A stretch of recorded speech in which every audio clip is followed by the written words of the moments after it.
welcome to Virtual Concert Hall's live music channel. My name is Chris Au, and I have with me the amazing, wonderful, brilliant-minded co-founder of Virtual Concert Halls, Anna Ospinskaya. Chris, thank you very much, and good day to everyone who is watching today.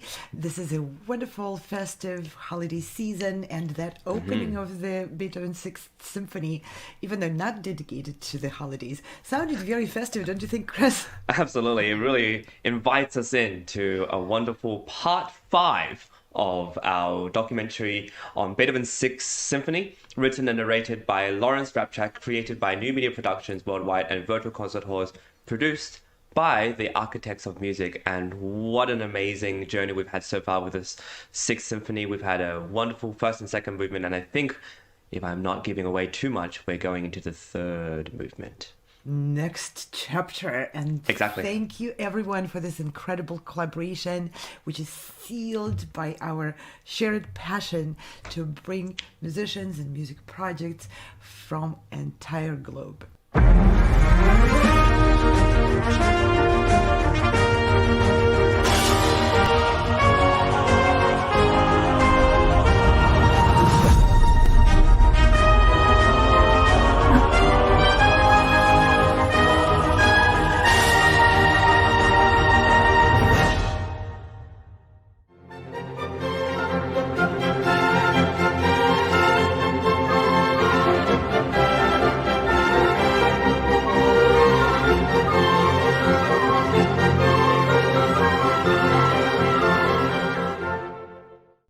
And now the scherzo, the third movement, described by Beethoven as lustiges Zusammen, a merry coming together of der Landleute, the country people. And the festive sounds begin very softly, as if from a distance, in unison and octave strings, lightly.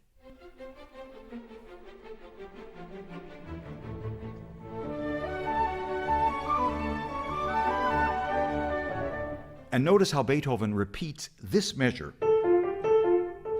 We're in F major, obviously, and he uses these three notes to subtly shift into D major, which he marks dolce, gently, sweetly. It's the second half of the theme, and it's serene and ethereal, almost like the pastoral music of Rameau we've been hearing.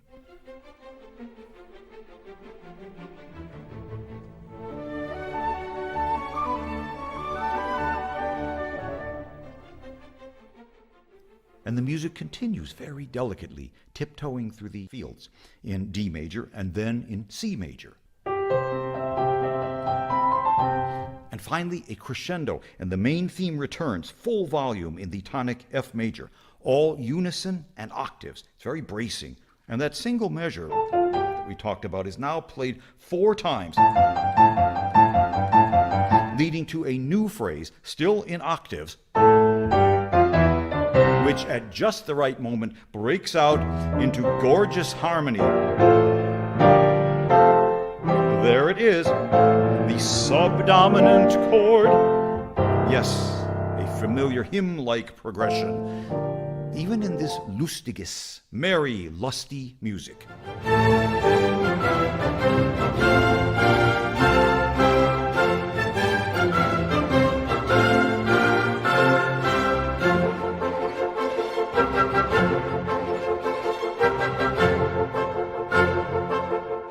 And for me, the music turns on that single subdominant chord. And I don't think I'm overreacting. That big unison tune breaking into harmony with that prominent chord, it was very important, I believe, on some level to Beethoven. And it leads to that brilliant, robust horn fanfare. Again, it's simple tonic dominant harmony. Clearly, it's related to the third measure from the opening. And darting all around the horn calls are violin and viola arpeggios launching upward.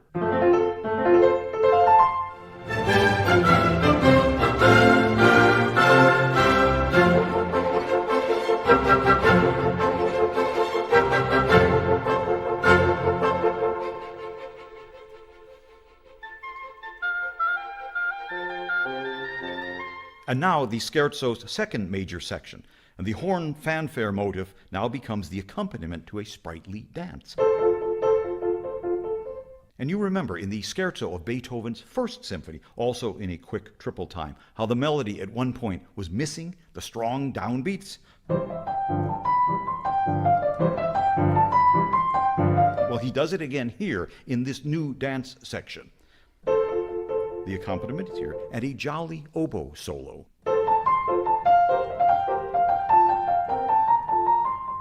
Four bars of a rather tricky rhythm with no downbeat, which then smooths out into a clear waltz-like rhythm, with a rustic bassoon providing the occasional bass line. The clarinet then takes over the tune in the dominant key of C major, and the dance is now in the two bassoons. Then a solo French horn takes us back into F major. And now Beethoven using the waltz-like phrase in the low strings, which then takes off and becomes very rugged, depositing us directly into the central trio section, which incidentally is in the subdominant key of B flat major. Now here is the entire opening scherzo up to the trio, and I'll call it all out as it occurs. Here's the main theme in F major. It moves to D major, very serene. It repeats in F major, and again in D major. And now we stay in D and move to C major. And now a crescendo back to F major. And the main theme in octaves, now in full harmony. And here's that subdominant chord here. And horn fanfares to close this first section. And now the horn calls become a dance. Here's the second section with the oboe theme, and the bassoon for the bass. It repeats softly. The clarinet answers. Now in C major, clarinets and bassoons. And back to F major, solo French horn. And the woodwinds begin a dialogue with the horn. Now an extension. Now the theme is in the low strings. It now takes off directly into the trio. And this very rugged dance tune is played by all the violins in unison in their low register, where they can really dig in. And it's vigorous, it's almost raucous in character, unlike the standard trios of most classical minuets or scherzos, which are usually gentle. And now back to the tonic key, F major, and the dance is now in the violas and bassoons, with a new violin obbligato.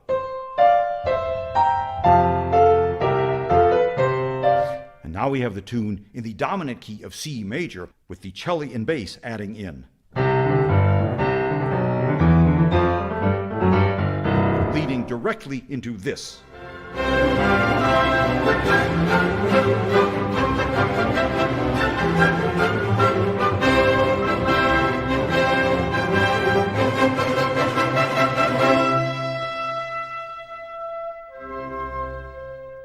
And a final fading trumpet signal. Now Beethoven calls for a literal repeat of the scherzo and the trio from the beginning of the movement. And you recall how in the Fifth Symphony scherzo, Beethoven brilliantly recomposed the scherzo the second time through instead of just repeating it from the top. But here in the Sixth, the repeat is literal from the beginning. Thus we end up with a 5-part structure: scherzo, trio, and now the final return of the scherzo, which is brief, and again, it's very soft. And it shifts again into D major. But now it immediately moves back into F major. I'll play it slowly. This is really quite astounding.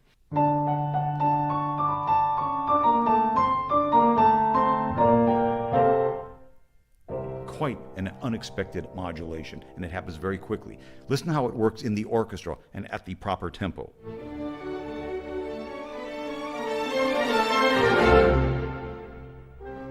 And now things really kick into high gear, again in bold octaves, racing ahead for a final joyous chorale progression. And more lusty horn calls.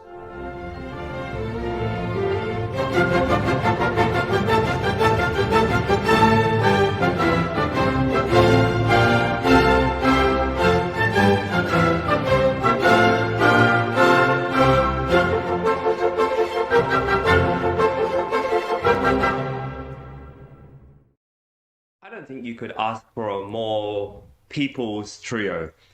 Exactly. A democratic, everyone is in there, the village square of trios and scherzos, really. It's just this idea that people coming together to...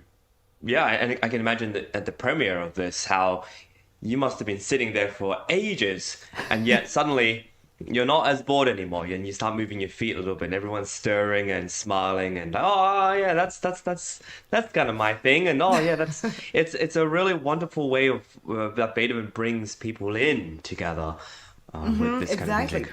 And it's interesting how clearly people's movement is in the middle of the nature symphony, and just like in the previous movement.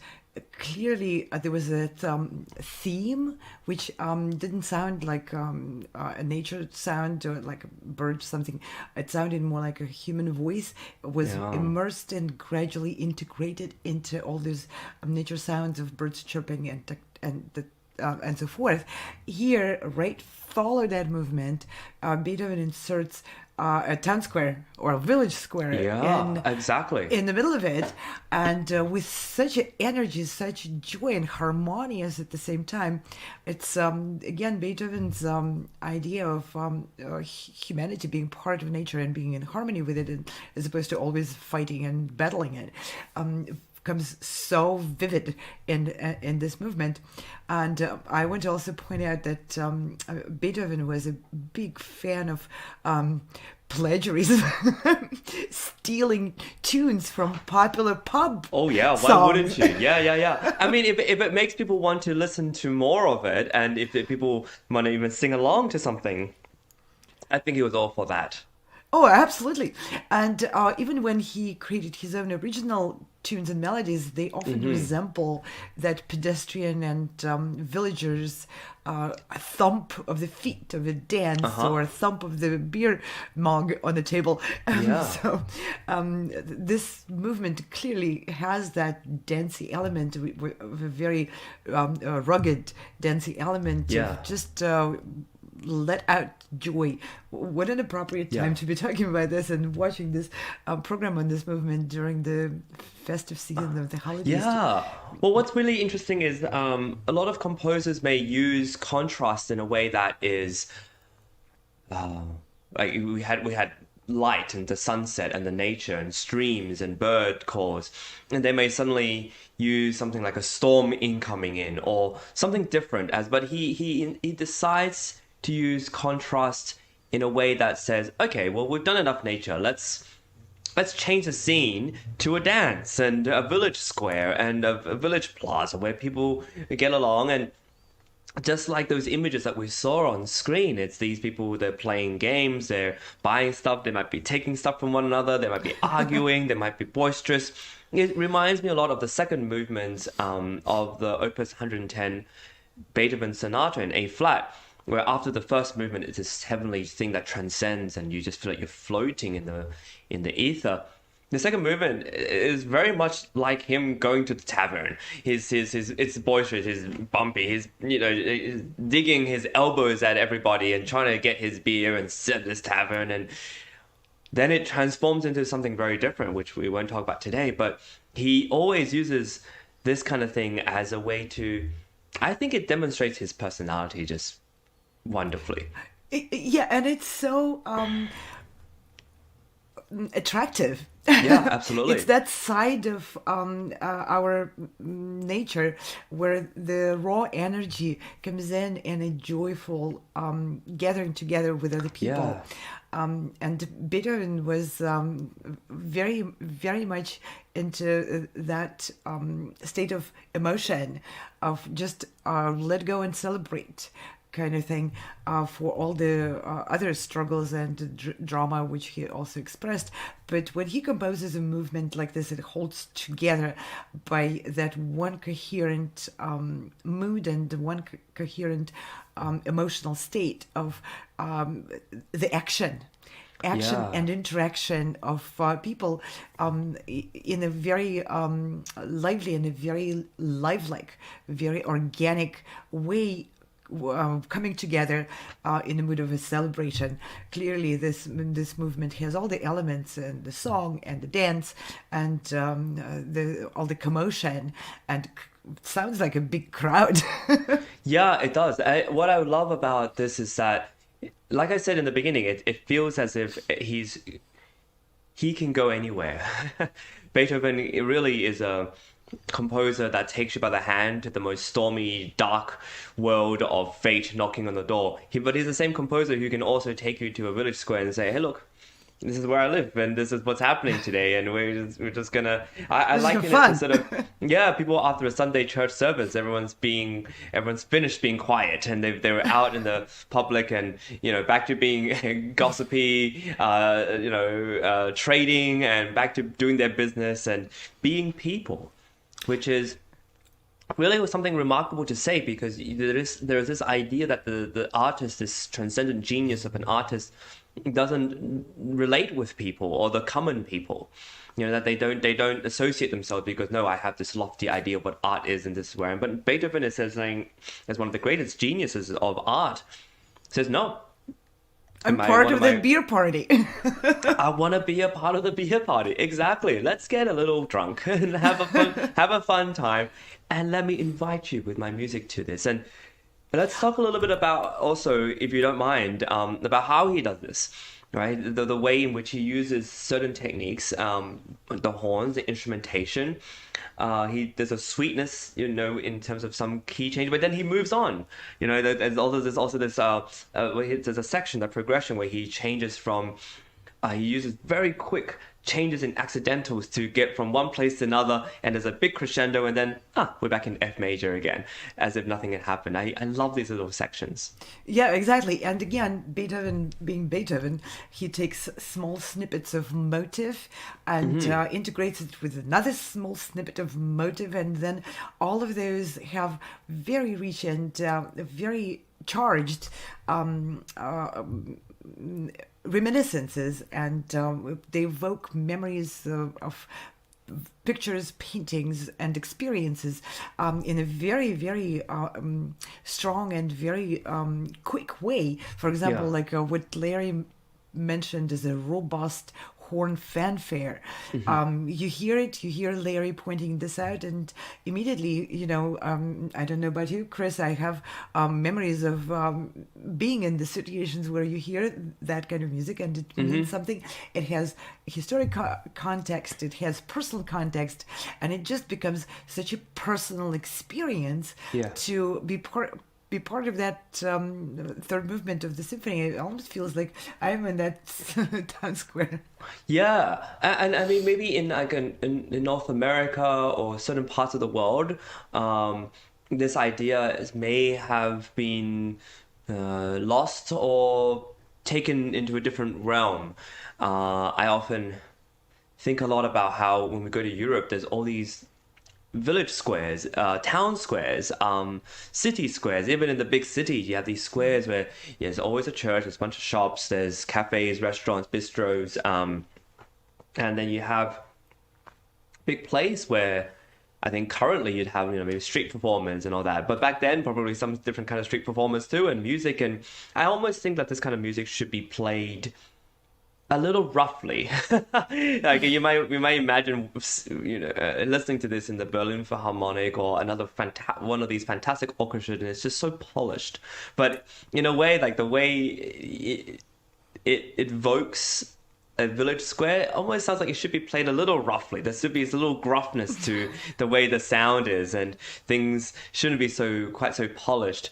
And I love it. I love it. And harkening back to that second movement of the Beethoven Opus 110, I remember playing the trio part, and it's definitely difficult because it's just kind of jumping all over the place. And one of his teachers once said to me, if you make a mistake, just commit to it. Like if you miss a jump or something, just commit to it. Because like, it's almost as if it's part of the music. It shouldn't even be played accurately. It's this idea that you just go for it and you just take these jumps and just get through it and then finish with that the A section again, the scherzo movement. And that's a good point for performers' point of view.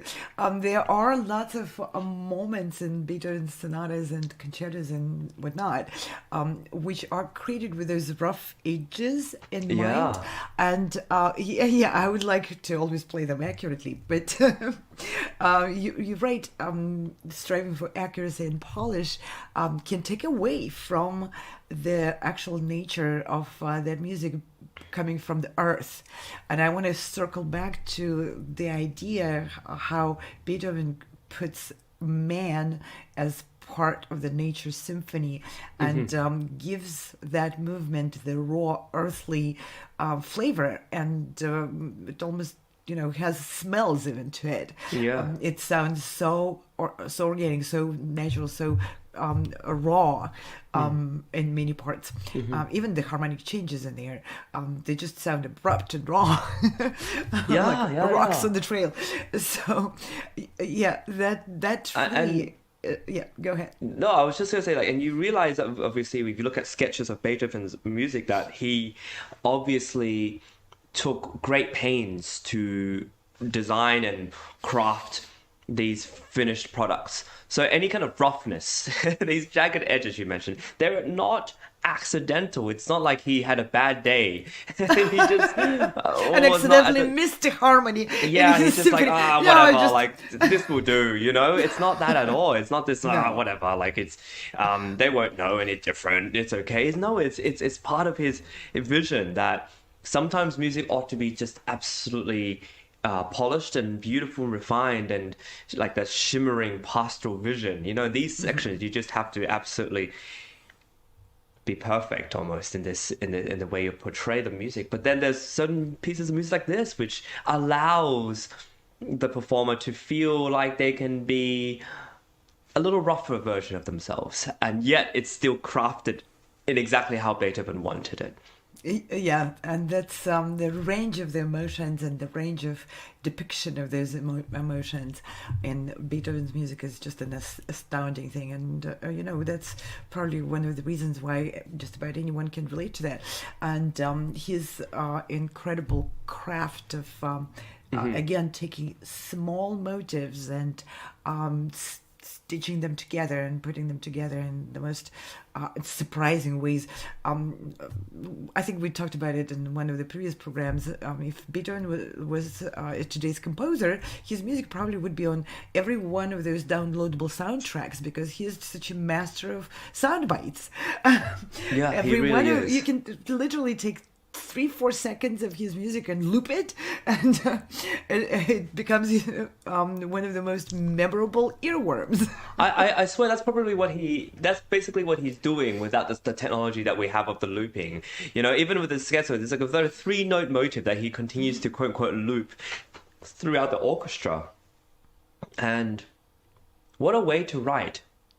Incredible. What a way to weave a tale. And it's very reflective of nature too, when you think about what we're made out of and what the world is made out of is very simple sort of elements. There's not so much within nature that, there is a lot of genius within it, but it's all made out of very simple. It's a lot of simplicity amongst the complex, and it's what's simple that then builds and develops and makes the complex. But at the crux of it all, I think he nails this part. And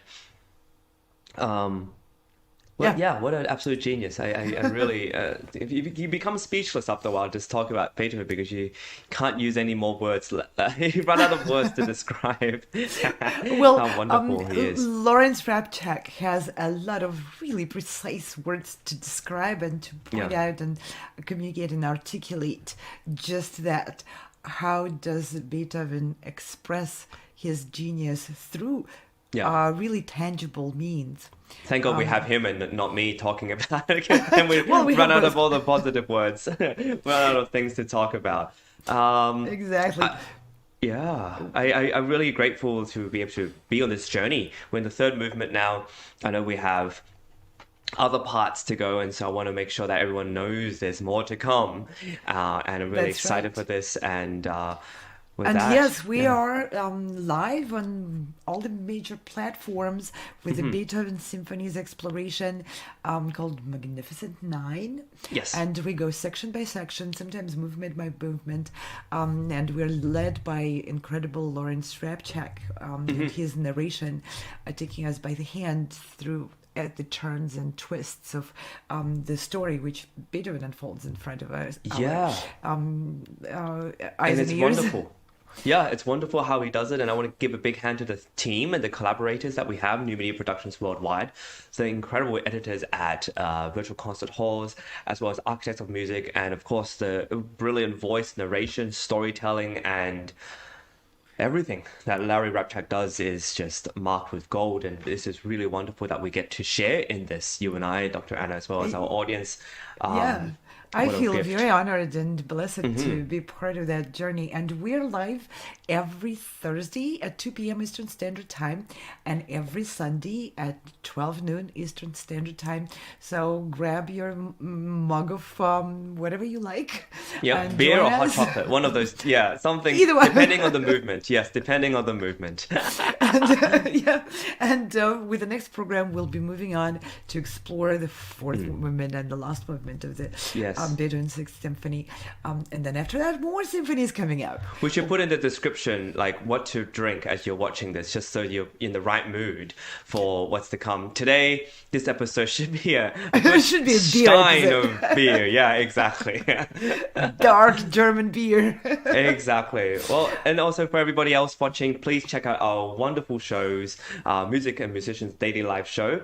Anna and I, as well as our wonderful host James, we present artists, concerts, educational and music film projects. We are just interested in everybody who's in the industry and even a little outside of it who are really passionate about the arts and passionate about making an impact in the world for good, of course. And if you're interested, please contact us at virtualconcerthalls.com. You can get to see what we have in store at the soundandfestivalcompetition.com, progressivemusicians.com, and choororchestra.com, where you get opportunities to perform with orchestra, wonderful conductors, and not just in the US, but all around the world. Well, and in the US, you get to perform with orchestras in different states, and including at the Carnegie Hall. That's correct. There are opportunities, if you like our vibe, to join us in many different capacities as a guest on our program, as a presented musician on various stages. So get in touch with us and bring your dreams and see if we can make them life, make them alive, make them the reality. Make them come true. Absolutely. Yeah. It's been a real pleasure. We have more parts coming up, and along with Dr. Anna, I'm really grateful for everybody for watching. And thank you, Chris, and thank you everyone for being with us. Yeah, Bye with that, now. we'll see you all. Bye. No matter where you are or who you are, music connects us all.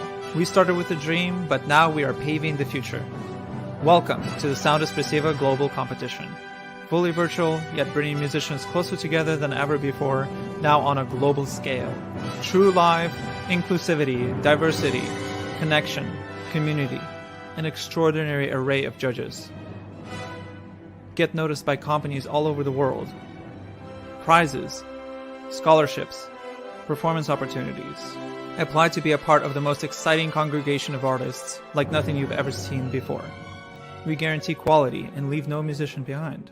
We can't wait to hear you on the virtual stage.